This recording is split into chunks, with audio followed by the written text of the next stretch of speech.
P T I کلیم کر رہی ہے کہ انہوں نے پارلیمانی پارٹی کا اجلاس بھی ایک مرتبہ نہیں 2 مرتبہ بلایا، پھر نوٹس سے سرو کیے گئے، تو ان کی طرف بھی اس طرح کی باتیں ہو رہی ہیں. تو یہ دیکھنا ہوگا فیصلے میں کیا ہے. لیکن اگر یہ ڈی سیٹ ہو جاتے ہیں تو پھر اس کا مطلب یہ ہے کہ حمزہ شہباز کی حکومت ختم، یا ان کے پاس پھر بھی کوئی آپشن موجود ہے اپنی سیٹ پر برقرار رہنے کا؟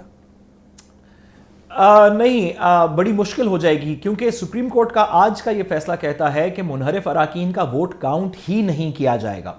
تو اس کا مقصد یہ ہوگا کہ جس تاریخ کو حمزہ شہباز صاحب کا ووٹ ہوا، اس تاریخ والے دن جتنے ووٹ کاؤنٹ ہوئے ان میں سے منحرف اراکین کو سبٹریکٹ کر لیا جائے گا، اور دیکھا جائے گا کہ کیا حمزہ شہباز صاحب کے پاس اب پنجاب اسمبلی کی سمپل میجورٹی ہے یا نہیں ہے. تقریباً 186 ووٹ شاید ہونے چاہیے.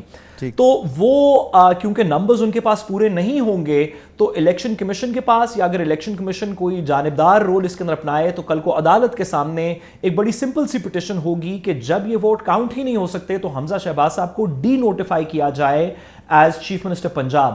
آج کے سپریم کورٹ کے فیصلے کے بعد بڑا مشکل ہے کہ اس نتیجے سے واپس کسی طریقے نکلا جائے. ہاں، اگر الیکشن کمیشن کسی وجہ سے اپنی ایک ریزننگ کے اوپر یہ کہہ دے کہ وہ اراکین منحرف تھے ہی نہیں، تو الیکشن کمیشن سے آج کل کسی بھی چیز کی امید کی جا سکتی ہے، لیکن آج کے فیصلے کے بعد بڑا مشکل ہے کہ اس طرح کا کوئی نتیجہ نکلے. بہت بہت شکریہ آپ کا بیرسٹر سعد رسول.